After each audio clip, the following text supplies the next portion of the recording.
Hello दोस्तों, मैं जी स्वागत करता हूं आपके अपने चैनल जीत फॉर यू पर। आज के इस वीडियो में देखेंगे अपन लघुत्तरीय प्रश्न इकाई 2 के काव्यबोध के। अपन ने इससे पहले वाली वीडियो देख ली है। अगर आपने वो नहीं देखी तो डिस्क्रिप्शन में आपको लिंक मिल जाएगी, पूरी प्लेलिस्ट वहां से जाकर आप देख सकते हैं। यहाँ पर अपना क्वेश्चन नंबर पहला दिया गया है, पंडित जगन्नाथ के अनुसार काव्य की परिभाषा लिखिए। तो पंडित जगन्नाथ के अनुसार रमणीय प्रतिपादक शब्द काव्यम, अर्थात रमणीय अर्थ का प्रतिपादन करने वाले शब्द को काव्य कहते हैं। ठीक है ना। यहाँ पर अपन ने प्रश्न नंबर पहले का आंसर देख लिया है। आगे आगे चलेंगे। अगर आपने अभी तक इसकी पीडीएफ फाइल डाउनलोड नहीं की है तो आप मुझे इंस्टाग्राम पे फॉलो कर सकते हैं। मेरी इंस्टाग्राम की आईडी का नाम है जितेंद्र0606। क्या नाम है? जितेंद्र0606। यहाँ से जाकर आप मुझे फॉलो कर सकते हैं। ओके, आगे चलिए। अगला क्वेश्चन नंबर 2 है, काव्य किसे कहते हैं, उसके भेदों के नाम लिखिए।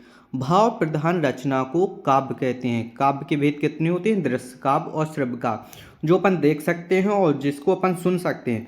दो प्रकार के भेद होते हैं। ओके, आगे चलिए। प्रश्न क्रमांक 3 क्या है अपना, प्रबंध काव्य के भेदों के नाम लिखिए। तो यहाँ पर प्रबंध काव्य के भेदों के नाम लिखना अपना महाकाव्य हो जाएगा, खंड काव्य हो जाएगा, आख्यानक गीतिका हो जाएगी। अगर आप इसको ऐसे लिख देंगे तो कम नंबर मिलेंगे। यहाँ पर लिख देंगे प्रबंध काव्य के भेद 3 होते हैं, तो यहाँ पर और नीचे इन तीनों को उतार देंगे तो आपको अच्छे नंबर मिलेंगे। ओके, थोड़ा अपन को आंसर को बनाना भी आना चाहिए कि अपन आंसर को कैसे अच्छा सुंदर बना सकते हैं। मुक्तक काव्य के प्रकारों के नाम लिखिए। जैसे यहाँ पर लिख दिया, मुक्तक काव्य के 2 प्रकार हैं, जैसे पाठ्य मुक्तक, गेय मुक्तक। ठीक है ना। इस तरीके से अपन लिखेंगे तो अपन को क्वेश्चंस में जो नंबर हैं फुल में से फुल आएंगे। अगर 3 अंक का है तो अपन 3 ही अंक मिलेंगे, ऐसा नहीं कि 2 मिलेंगे। ओके, अगर अपन अच्छी बनाकर लिखेंगे और पूरी राइट भाषा लिखेंगे तो अपन को अच्छे नंबर मिलेंगे। आगे, रस किसे कहते हैं, रस के अंगों के नाम लिखिए। चलिए इसको थोड़ा जूम करके मैं बड़ा कर देता हूँ ताकि आपको अच्छा दिखाई दे।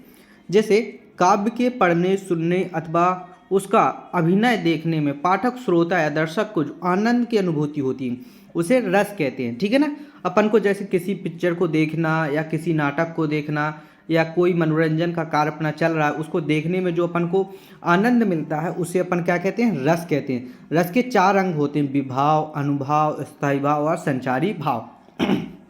ठीक है। और रस के प्रकार कितने होते हैं? 10 होते हैं। कितने प्रकार होते हैं? 10, जिसके स्थायी भाव अलग अलग भी रहते हैं। ओके, आगे जैसे यहाँ पर बताया कि रस के प्रकार एवं उसके स्थायी भाव लिखिए। तो यहाँ पर पूरे रस के प्रकार बताए गए हैं जो, और स्थायी भाव यहाँ पर बताए गए। जैसे श्रृंगार का रति हो जाएगा, हास को हास हो जाएगा, करुण को शोक हो जाएगा, रौद्र को क्रोध हो जाएगा, विवश का जुगुस्सा हो जाएगा, भयानक को भय हो जाएगा, अद्भुत को विस्मय हो जाएगा, वीर का उत्साह हो जाएगा, शांत को निर्वेद और वात्सल को वत्सल हो जाएगा। तो यहाँ पर अपन ने पूरे के पूरे 10 प्रकार देख लिए हैं। अगर आपको किसी भी क्वेश्चन में कोई भी डाउट आता है तो आप कमेंट करके जरूर पूछिएगा। ओके, यहाँ पर क्वेश्चन नंबर 7 है अपना, महाकाव्य और खंड काव्य में कोई 2 अंतर लिखिए। तो महाकाव्य और खंड काव्य में अपन को 2 अंतर लिखे हुए हैं। जैसे महाकाव्य, खंड काव्य। महाकाव्य में जीवन का समग्र चित्रण या वर्णन होता है, खंड काव्य में जीवन के किसी एक अंश का वर्णन होता है। इसमें अनेक रसों का समावेश होता है। खंड काव्य में मुख्यतः एक रस का समावेश होता है। कितना? एक रस का। ओके, आगे चलेंगे अपन। यहाँ से देखिए क्वेश्चन नंबर 8 स्टार्ट होता है अपना, मात्रिक छंद किसे कहते हैं, किसी एक मात्रिक छंद का नाम लिखिए। जैसे मात्रिक छंद जिन काव्य रचनाओं में मात्राओं की गणना की जाती है तो उन्हें मात्रिक छंद कहते हैं। जिन काव्य रचनाओं में मात्राओं की गणना की जाती है उन्हें मात्रिक छंद कहते हैं। जैसे दोहा एक मात्रिक छंद है, और दोहा में कितनी मात्राएं होती हैं? 13 मात्राएं होती हैं। कितनी? 13।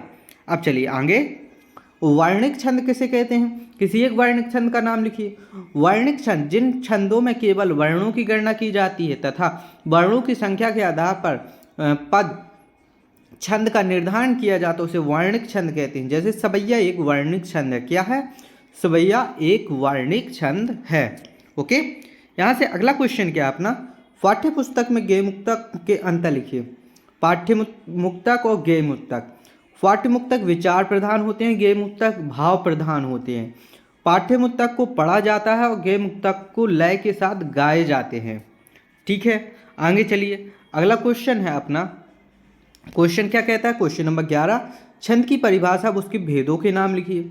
छंद जिस रचना में मात्रा, वर्ण, गण, यति, लय आदि को ध्यान में रखकर शब्द योजना की जाती है उसे क्या कहते हैं? छंद कहते हैं। छंद के प्रकार कितने होते हैं? वर्णिक छंद और मात्रिक छंद यानी कि भेद।